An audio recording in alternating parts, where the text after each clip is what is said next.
आपली एवढी दयनीय अवस्था होईल ही तिला कल्पनाही नव्हती. तिला संताप आला. ती म्हणाली, तुमची प्रॉपर्टी वगैरे सगळं ठेवा तुमच्याजवळ. मला नको आहे काहीच. माझ्या बाळासाठी मी सक्षम आहे. ती भावाला म्हणाली, चल दादा परत. विनीत दादाचा नाविलाज झाला. तो तिला परत माहेरी घेऊन आला. आता बघूया पुढे. निशिगंधा माहेरी आल्यानंतर तिच्या भावाने वहिनीला निशिगंधाच्या सासरी काय काय घडलं ते सगळं सांगितलं. ते ऐकून यावेळेस वहिनीला मात्र थोडा संताप आला. पण सध्या ती शांत बसली. आतमध्येच तिचा राग धुमसत राहिला. तिला वाटलं आपली 2 मुलं पण आहेत, त्यासोबतच निशिगंधाला आणि अजून तिच्या बाळाला पण वागवायचं. जेमतेम आपलंच कसं तरी भागवतो आणि तिला बाळ झाल्यामुळं ती काही नोकरी वगैरे करू शकणार नाही. दोघं मायलेकांना घरीच आयतं बसून खाऊ घालावं लागणार. सगळा खर्च भागवावा लागणार. केवढी मोठी जबाबदारी आपल्यावर येऊन पडली. हा आपल्या मुलांवर अन्याय आहे असं तिला वाटू लागलं. आजपर्यंत वहिनीची लाडकी नणंद निशिगंधा आता मात्र वहिनीच्या डोळ्यात खुपू लागली. परंतु निशिगंधा प्रेग्नंट असल्यामुळं वहिनी थोडी शांततेत घेत होती. परंतु मागे पुढे भावामागे कोड्या करत होती. भाऊ तेवढ्यापुरता आपल्या बायकोला म्हणाला की अगं थांब, असंही प्रत्येक मुलीचं पहिलं बाळंतपण माहेरीच करतात ना. तिचंही तसं समज. पुढे बघू काय करायचं ते. म्हणून वहिनी चूप बसली. वेदांचं वागणं चांगलं नव्हतं म्हणून त्याचे घरवाले बहुतेक विसरले सुद्धा त्याला लवकर. फक्त यशोदाताईंना म्हणजे त्याच्या आईलाच कधीकधी आठवण येऊन डोळे भरून यायचे. सहज सोपेपणी वेदांची बायकोसुद्धा गेली तिच्या माहेरी कायमची. आपल्या मागची प्यात गेली असं समजून ते त्यांचं आयुष्य जगू लागले. तुषारने लग्न न करता फक्त आपल्या मुलींकडे लक्ष द्यायचं एवढंच त्याचं ध्येय होतं. त्याची आई त्यांच्या मागे भुनभुन लावायची. मुलींचे स्थळं घेऊन यायची. पण त्यानं एकदाच सगळ्यांना निक्षून सांगून दिलं की मी कधीही लग्न करणार नाही. यापुढे मला कोणीही फोर्स करणार नाही, हे लक्षात ठेवा. त्यानंतर सगळ्यांनी त्याला त्याच्या हालवर सोडून दिलं. वेदांत हॉस्पिटलमध्ये असताना तुषार आणि निशिगंधाची चांगलीच मैत्री जमली होती. निशिगंधाचा स्वभाव खूप प्रेमळ असल्यामुळं काही दिवसातच एक चांगली फ्रेंड म्हणून तिच्याशी त्याची चांगलीच दोस्ती झाली होती. तिची आठवण त्याला कधी कधी यायची. तिच्याबद्दल वाईटही वाटायचं. मात्र तिच्या मनाविरुद्ध जाऊन आपण काही करायचं नाही, बोलायचं नाही असंच त्यानं ठरवलं होतं. म्हणून तो सगळ्या गोष्टींकडून अंग काढून अलिप्त झाला होता. अशाच पद्धतीनं तुषार आणि निशिगंधाचा संपर्क तुटला होता.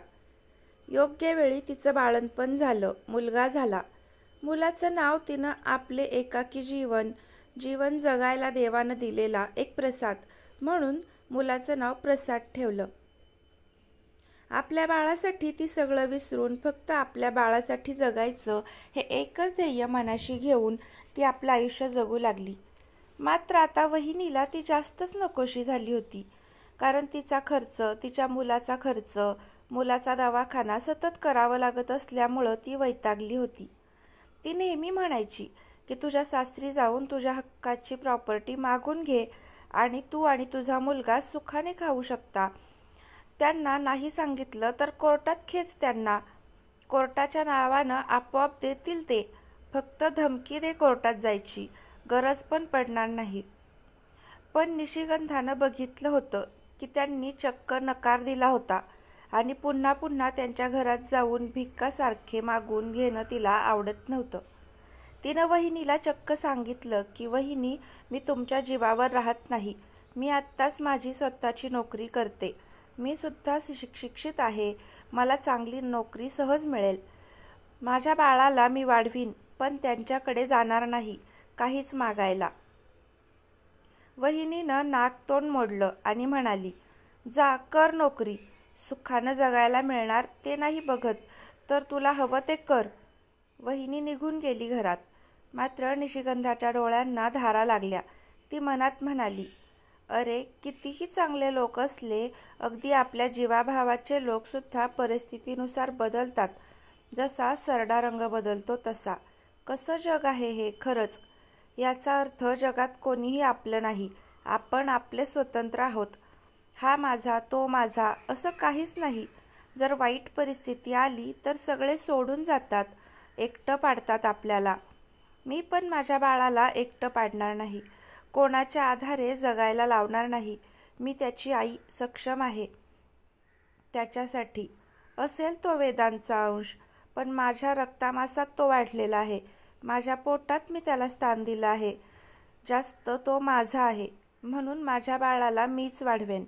असं म्हणून ती बाळाला घरी ठेवून नोकरी शोधण्यासाठी बाहेर निघाली.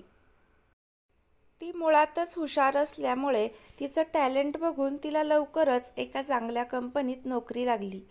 सुरू झालं निशिगंधाचं एक वेगळं आयुष्य, फक्त तिच्या बाळाला समोर ठेवून. ती नेहमीप्रमाणे नोकरीला जाऊ लागली, घरी वहिनीजवळ बाळाला ठेवून. ती वहिनीजवळ पण पैसे द्यायची, म्हणून वहिनी पण नवीन तिला बोलली नाही. तिच्या बाळाला सांभाळू लागली. घरातला कलह बंद झाला, घरात पैसा येऊ लागला दोघे भाऊ बहिणींचा, म्हणून वहिनीसुद्धा आता चांगलं गोड बोलू लागली. निशिगंधाने आत्ता मागे न बघता फक्त तिचं बाळ आणि ती लक्षात ठेवून तिचं आयुष्य जगू लागली. निशिगंधाने तिचा भूतकाळ मागे पाडला होता आणि आत्ता ती एकदम पहिल्यासारखं हसत खेळत जीवन जगू लागली होती.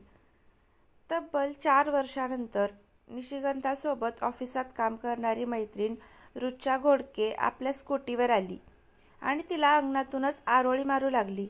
अगं निशी, चल लवकर, आज बिलकुल उशीर व्हायला नको, तुला माहीत आहे ना.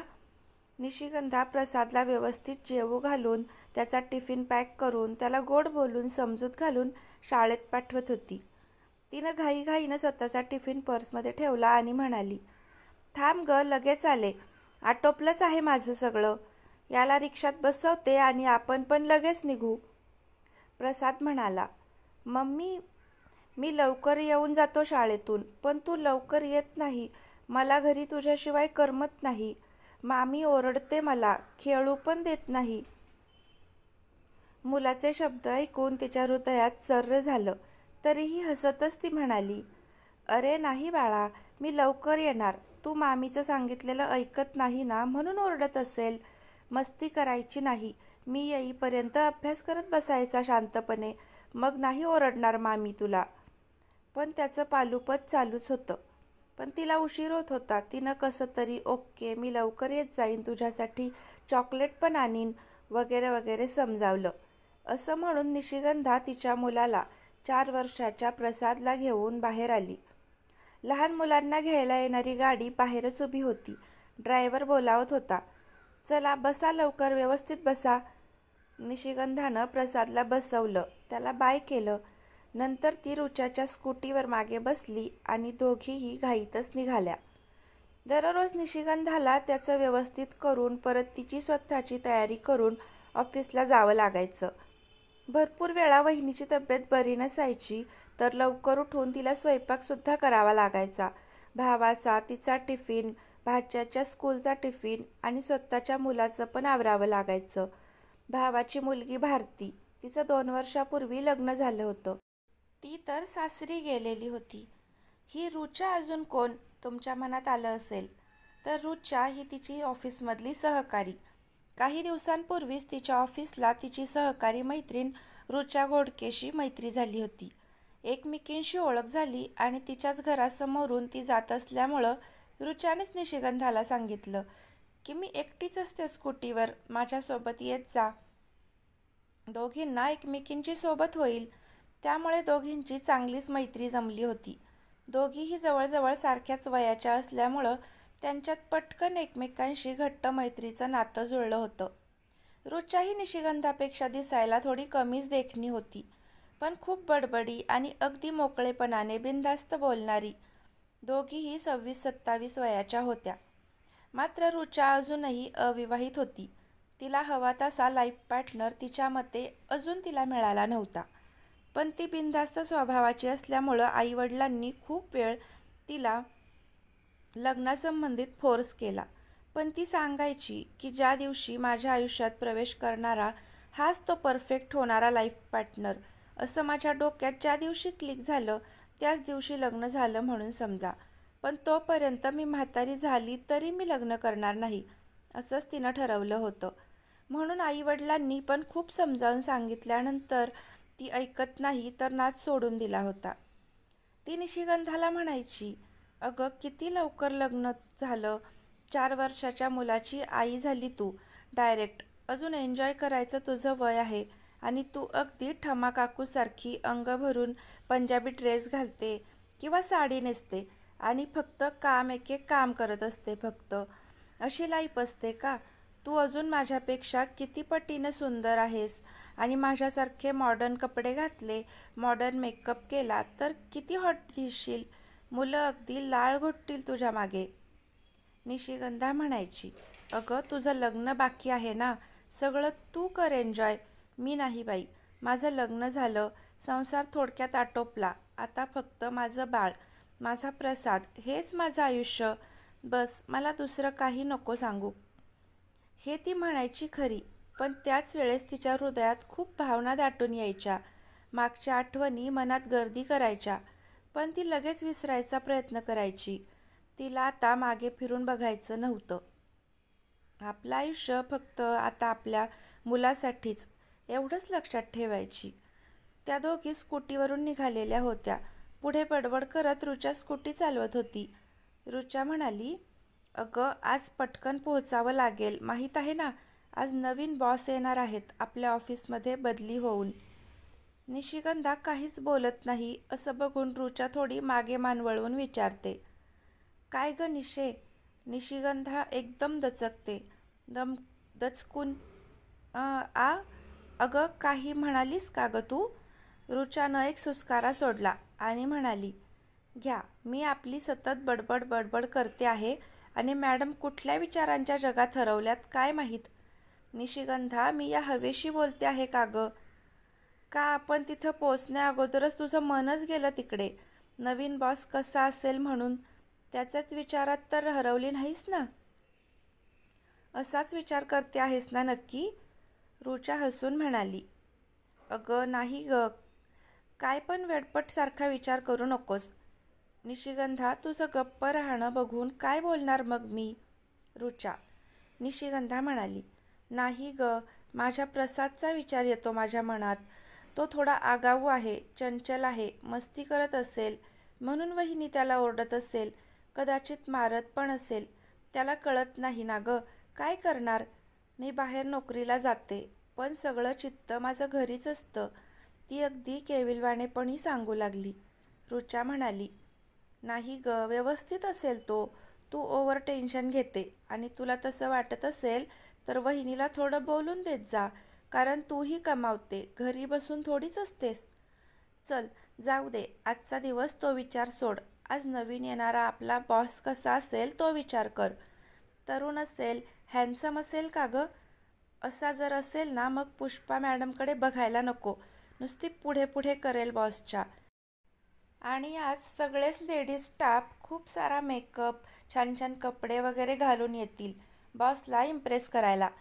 पण आता मात्र निशिगंधाला कुठल्याच गोष्टीत इंटरेस्ट नव्हता. तिचं जणू आयुष्यच नीरस झालं होतं. तिला आता कोणालाही इम्प्रेस करायला आवडत नव्हतं, कोणासाठी सजायला सवरायला आवडत नव्हतं.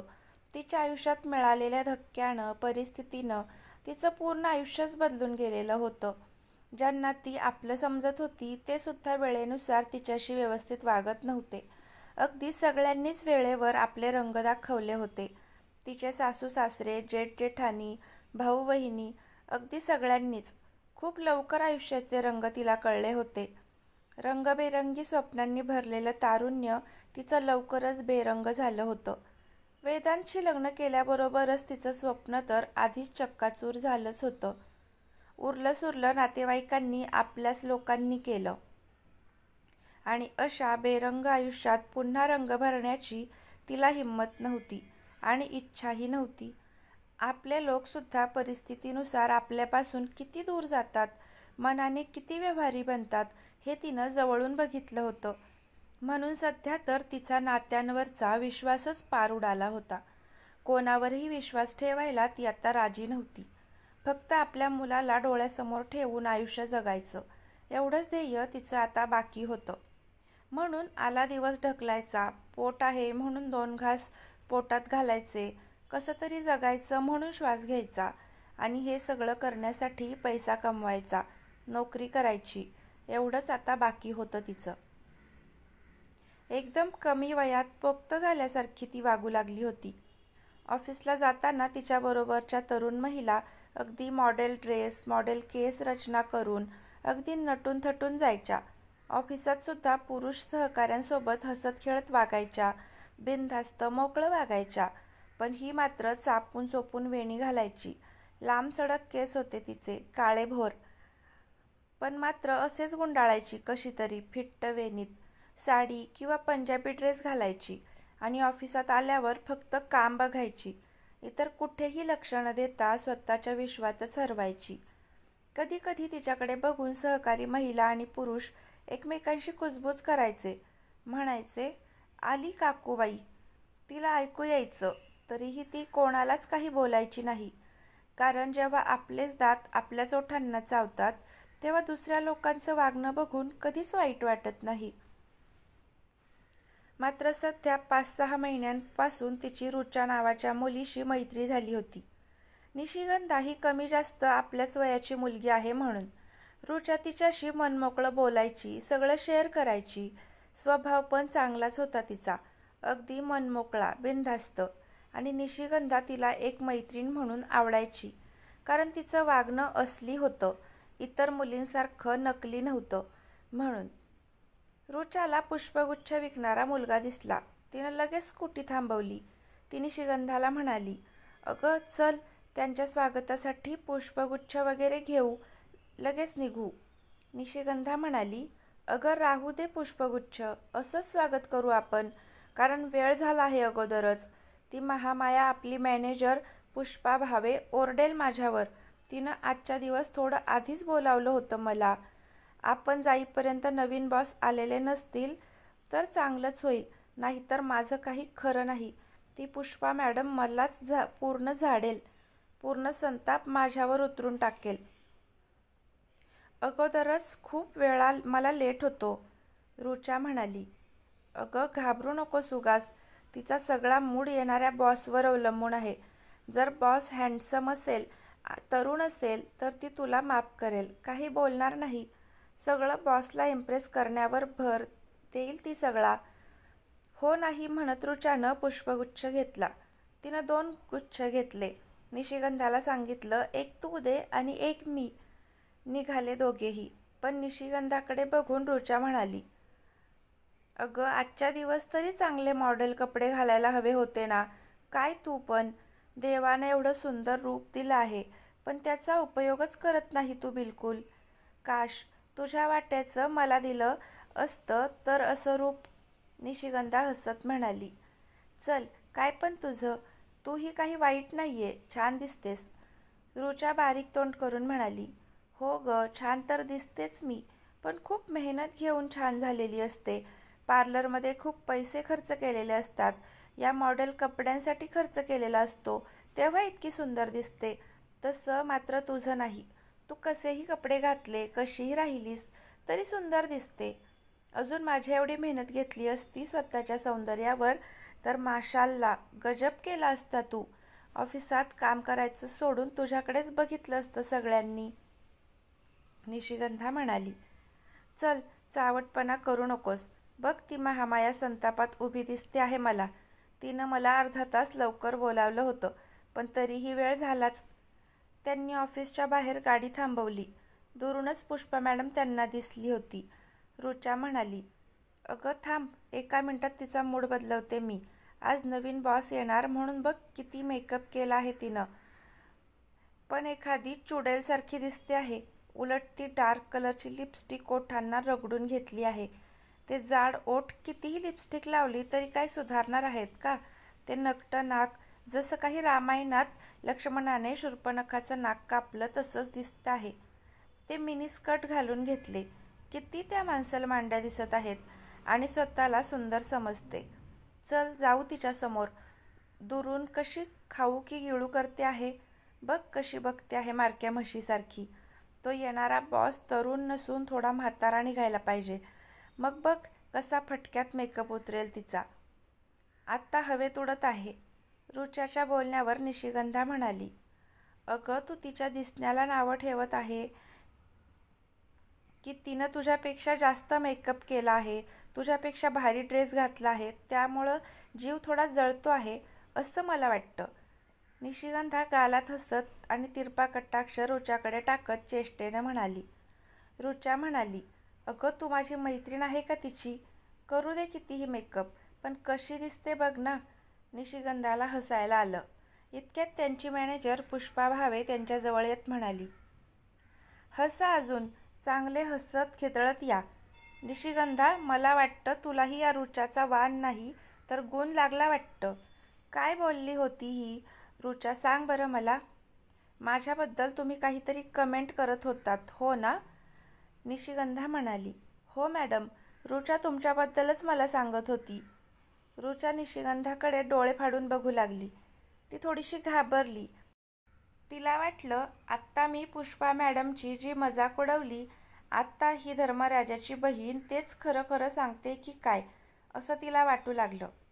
पुष्पा भावे म्हणाली, हो का, काय सांगत होती ही नक्की? निशिगंधा म्हणाली, मॅडम, रुच्या सांगत होती की आज पुष्पा मॅडम गजब दिसतात, अगदी फिल्मी हिरोईनसारखी. कपडे पण किती मॉडर्न आहेत. आणि एक सांगू मॅडम, रुच्या तर सांगत असेल, पण खरंच तुम्ही खूप छान दिसतात. अगदी म्हणतात ना ते रूप की राणी सारखी. सॉरी मॅडम, मी थोडी जास्तच बोलले, पण खरंच आहे म्हणून सांगितलं. पुष्पा मॅडमच्या चेहऱ्यावरची कळी खुलली. रुच्यापेक्षा निशिगंधावर तिचा विश्वास होता. ही खरंच सांगते आहे असं तिला वाटलं. तिचा राग कुठल्या कुठे पळून गेला. ती खुश झाली. दोघींना थँक्यू म्हणून तिच्या कॅबिनमध्ये गेली. इकडे रुच्या निशिगंधाकडे विस्मयाने बघत होती. मॅडम गेल्यानंतर म्हणाली, अरे निशी, तू पण? निशिगंधा म्हणाली, अगं मग काय, तू जे बोलली ते सगळं सांगायला पाहिजे होतं का? तुझी इच्छा असेल तर सांगते बाई. मिश्किलपणे हसत निशिगंधा म्हणाली. दोघींनी एकमेकींना टाळी दिली. रुच्या म्हणाली, माझ्यात राहून खूप शिकली बरं का तू. इतक्यात ऑफिसच्या आवारात एक कार आली. सगळे म्हणू लागले, नवीन साहेब आलेत, चला चला त्यांच्या स्वागतासाठी रांगेनं उभे राहा. सगळेजण हातात पुष्पगुच्छ घेऊन, कोणी असेच सेकंड करण्यासाठी त्यांच्या स्वागतासाठी उभे राहिले. सगळ्यांची नजर कारकडे वळली. कारमधून उतरणारा साहेब कसा असेल ही बघण्याची उत्सुकता सगळ्यांनाच लागली. इतक्यात पुष्पा मॅडम म्हणाली, अरे निशिगंधा, माझा बुके माझ्या कॅबिनमध्येच राहिला, जा गं घेऊन ये लवकर. निशिगंधा मॅडमच्या केबिनकडे बुके घ्यायला गेली. इकडे कारचा दरवाजा उघडला गेला आणि त्यामधून हळूच एक उंच, तगडा, गोरापान, हँडसम जवान गाडीतून उतरला आणि एकदम स्टाईलमध्ये इकडे तिकडे बघत खिशातून हळूच गॉगल काढला आणि डोळ्यांना लावला. चेहऱ्यावर एक वेगळंच तेज, वेगळाच ॲटिट्यूड. चालण्यातली ढबसुद्धा अगदी आकर्षक. तपकिरी रंगाचा सूट, अतिशय स्टायलिश आणि उच्च क्वालिटीचे कपडे घातलेले. त्यात तर जबरदस्त हँडसम दिसत होता. पुष्पा मॅडमची तर बघून अगदी विकेटच पडली. तिच्यासोबत इतर तरुण मुली, महिलासुद्धा डोळे फाडून बघतच राहिल्या. कुणी कुणी म्हणू लागले, हाय, अरे किती हँडसम आणि स्टायलिश आहेत हे सर. आपण कल्पना केली होती त्या पलीकडे. किती मोहक चालसुद्धा आहे. काय तो चेहऱ्यावर कमालीचा ॲटिट्यूड. सगळे बघतच राहिले. मात्र कोणाची बोलायची हिंमत होत नव्हती. तो कडक रुबाब पाहून असं वाटत होतं खूप शिस्तीचा आणि कडक स्वभावाचा असेल. तो जसा जवळ येऊ लागला तसा तसा मात्र पुष्पा मॅडमसहित सगळ्यांचं हृदय जोरजोरात धडू लागलं. तो जवळ येऊन त्यानं सगळ्यांना हात जोडून नमस्ते केलं. पुष्पा मॅडमच्या मनात आलं, अरे निशिगंधाला आपण बुके घ्यायला केबिनमध्ये पाठवलं आणि सर तर आलेच सुद्धा आणि हिने अजूनपर्यंत बुके आणलाच नाही. पण सरांना हात जोडून नमस्ते करताना पाहून सरावाप्रमाणे तिनं शेक हँडसाठी हात पुढे केला आणि म्हणाली, congratulations sir for new joining and welcome to our company sir. Thank you असं बोलताना मात्र त्यांनी थोडी स्माईल केली. मात्र नमस्कारासाठी हात जोडलेलेच राहू दिले. सेकंडसाठी हात केलाच नाही पुढे. आजपर्यंत हे पहिलेच बॉस असे होते की जे नमस्कार करणारे होते. पुष्पा मॅडमनी पटकन आपला हात मागे घेतला आणि नमस्कारासाठी हात जोडला. तिच्यावर जळणाऱ्या बाकी महिलांना गालातल्या गालात हसू आलं. एकमेकांच्या कानात कुजबुज करू लागल्या. हिला वाटत असेल की एवढ्या हँडसम बॉसला हातात हात देऊन आपण सेकंड करण्याचा आनंद घेऊ आणि बॉसला पण इम्प्रेस करू. पण सगळा प्लॅन फेल झाला बिचारीचा. इकडे मात्र पुष्पा मॅडम मनातल्या मनात निशिगंधाला शिव्या देऊ लागली की हिला बुके घ्यायला पाठवलं आणि तिकडेच तडफडली. रूचा पण मान वळवून बघू लागली. अरे ही निशिगंधा गेली तरी कुठे, अजून कशी येत नाही. बॉसने एक साथ सगळ्यांना नमस्कार केला आणि पुष्पा मॅडमला म्हणाला, चला मॅडम केबिनकडे डायरेक्ट कामाचं बघू. पुष्पा मॅडम त्यांना घेऊन तिच्या केबिनकडे घेऊन जाऊ लागली. इकडे मात्र जेव्हा घाईघाईने निशिगंधा बुके घेण्यासाठी पुष्पा मॅडमच्या केबिनकडे जात होती तेव्हा तिच्या साडीचा फॉल उधळलेला असल्यामुळं त्याच्यात तिचा पाय अडकला आणि जोरात पडली. तिचा पाय पूर्ण मुरगळला होता. ती खूप विवळली. थोडा वेळ पाय पकडून बसली. त्यानंतर तिच्या मनात आलं, पुष्पा मॅडम मला खाऊन टाकेल, साहेब तर आले असतील. ती उठण्याचा प्रयत्न करू लागली पण पायात कळ निघू लागली. तिला उठता सुद्धा येत नव्हतं. काय करावं तिला सुचत नव्हतं. पायाचं दुखणं अजून वेगळंच होतं. कोणाला बोलवावं तर समोर कोणी दिसत नव्हतं. सगळे साहेबांच्या स्वागताला बाहेर जमा झालेले होते. ती पाय पकडून तशीच बसून राहिली. पायातून कळा येत असल्यामुळे आपोआप तिच्या डोळ्यातून अश्रू येत होते. तोपर्यंत इकडे पटापट सगळं आटोपलं गेलं होतं आणि घाईघाईने बॉस, पुष्पा मॅडम आणि काही निवडक लोक सगळे इकडेच येत होते. तिला सगळे इकडेच येताना दिसले. ती घाबरली. तिला वाटलं, अरे बापरे, आज माझी नोकरी पक्की जाईल समजा. आज माझं नशीब खूप खराब दिसतंय मला. ती सगळी लोक जवळ आलेत. ती खाली मान घालून पाय पकडून बसलेली. पुष्पा मॅडम म्हणाली, अगं काय झालं, तू इथे का बसली? तुला कधीपासून मी इथं पाठवलं होतं पुष्पगुच्छ घेण्यासाठी आणि सर आलेत, तुला दिसत नाही का? मात्र ते सर तिथेच उभे राहिले, त्या बसलेल्या निशिगंधाकडे बघत.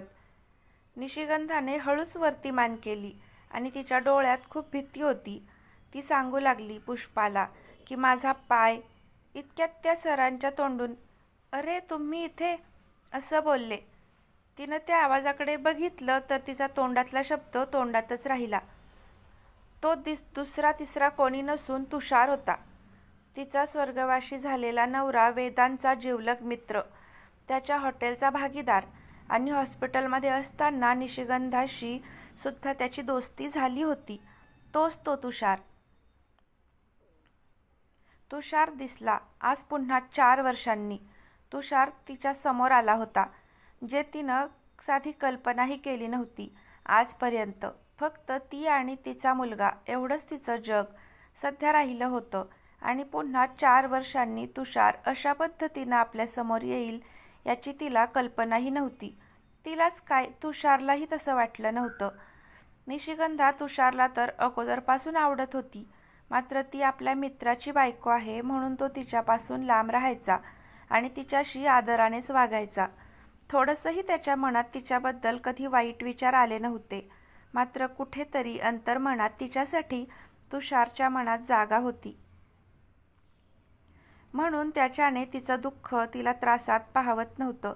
म्हणून तो 3 वर्षासाठी स्वतःची प्रगती करायची, स्वतःकडे लक्ष द्यायचं आणि आपल्या मुलींकडे असं म्हणून विदेशात निघून गेला होता. इकडे निशिगंधाचं काय झालं, तिला बाळ होणार होतं तर मुलगा झाला की मुलगी हे सुद्धा त्याला काहीच माहीत नव्हतं किंवा कोणाकडून तसं जाणून घेण्याची इच्छाही त्यानं केली नव्हती. पण नशिबापुढे कोणाचं काही चालत नाही. आपल्या नशिबात जे लिहिलेलं असतं ते घडतंच. ही मात्र त्याला अगदी अंधुकशी प्रचिती आली तिला समोर बघून. एवढी 4 वर्ष लांब राहून सुद्धा एकमेकांना ते अशा पद्धतीने समोर आले. काय असेल नियतीच्या मनात, काही कळत नव्हतं. आपल्या हृदयात एखाद्या व्यक्तीला जर बसवलं तर तिच्यापासून कितीही लांब जाण्याचा प्रयत्न केला तरी नियती कसंही करून कुठल्याही पद्धतीने त्यांची भेट घडवून आणतेच. तेच तर या दोघांमध्ये झालं होतं आता. त्याने 4 वर्षापूर्वी जेव्हा वेदांचं हॉटेल सोडलं, तो त्याच्या मुलींना घेऊन विदेशात निघून गेला होता. तिथेच त्यानं अजून पूर्ण शिक्षण घेतलं. आपली चांगलीच प्रगती केली होती त्यानं. आणि आत्ता 1 वर्षापासून इकडे स्वतःच्या घरी आला होता. मोठमोठ्या चांगल्या कंपनीत त्याला बॉस म्हणून ड्युटी मिळत होती. पण त्याच्यासाठीच त्याची नियुक्ती झाली होती. पण त्याला माहीत नव्हतं की निशिगंधा आपल्याला पुन्हा इथे मिळेल. तोही विचारात हरवला होता तिच्याकडे बघत, आणि निशिगंधासुद्धा त्याच्याकडे बघत विचारात हरवली होती. आणि दोघांचं एकमेकांकडे बघताना पाहून इतर महिला मात्र कुजबूज करत होत्या. पुष्पा मॅडमचा तर जळफळाट होत होता. ती मनातल्या मनात निशिगंधाकडे बघत म्हणत होती, अरे मी एवढी मॉडर्न असूनसुद्धा माझ्याकडे ढुंकूनसुद्धा पाहिलं नाही या सरांनी. आणि ही साधी गवारसारखी दिसणारी, हिला काय एवढं निहाळत आहेत. पण रुचा मात्र 1 नंबरची आगाऊ आणि बिनधास्त. ते बघून तिला आनंदच होत होता, कारण निशिगंधाशी तिची मैत्री अगदी मनापासून होती.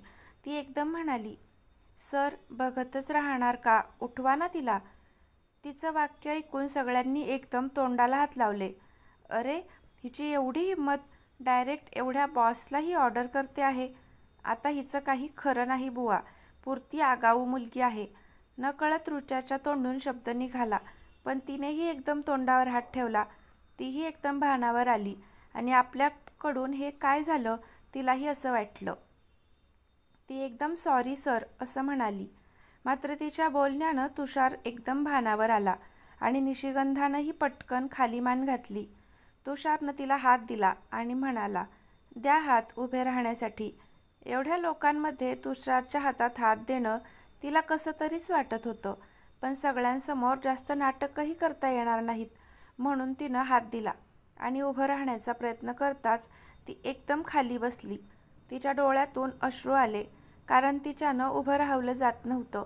पायात एकदम कळ आली. तुषार डायरेक्ट खाली बसला. म्हणाला, अरे पाय मुरगळलाय वाटतं. त्यानं तिच्या पायाला हात लावला. ते बघून तर सगळ्यांचे श्वास एकदम रोखले गेले. सगळे डोळे ताणून त्यांच्याकडे बघू लागले. हा कंपनीचा बॉस आणि साध्या वर्कर असणाऱ्या महिलेच्या पायाला हात लावतो आहे. ते बघून तर होश उडाले सगळ्यांचे. तिला अगदी कसं तरी वाटू लागलं. ते बघून रुचाला मात्र आनंद होत होता, आणि पुष्पा मॅडम जळून खाक होत होती. त्यानं हळूहळू पायाची नस दाबायला सुरुवात केली, आणि जिथं पाय मुरगळला होता ती नस एकदम पकडली आणि जोरात दाबली. ती ओरडली, आणि आश्चर्यच, तिचे पायाचं दुखणं लगेच कमी झालं. पायाची हालचाल होऊ लागली. त्यानं तिच्या हाताला पकडून उभं केलं. ती चालू लागली, आणि तिला चालता यायला लागलं. तिनं त्याच्याकडे बघून थँक्स असं म्हणाली. तुषारनं तिच्याकडे बघून फक्त मान हलवली, आणि सगळे ज्याच्या त्याच्या खुर्चीवर बसले. ती पण तिच्या कामाला लागली, आणि तुषार पुष्पा मॅडमच्या केबिनकडे काम बघण्यासाठी गेला. तुषार परत आला. काय वाटतं तुम्हाला, तुषार तिच्या आयुष्यात येईल का? तिला 4 वर्षांचा मुलगा आहे. हे बघून तुषार तिचा स्वीकार करेल का? पण अगोदर ती त्याला स्वीकार करेल का? तर मित्रमैत्रिणींनो, या कथेचा उर्वरित भाग आपल्याला उद्या पाहायला मिळेल. तोपर्यंत धन्यवाद. कथा आवडत असेल तर लाईक आणि सबस्क्राईब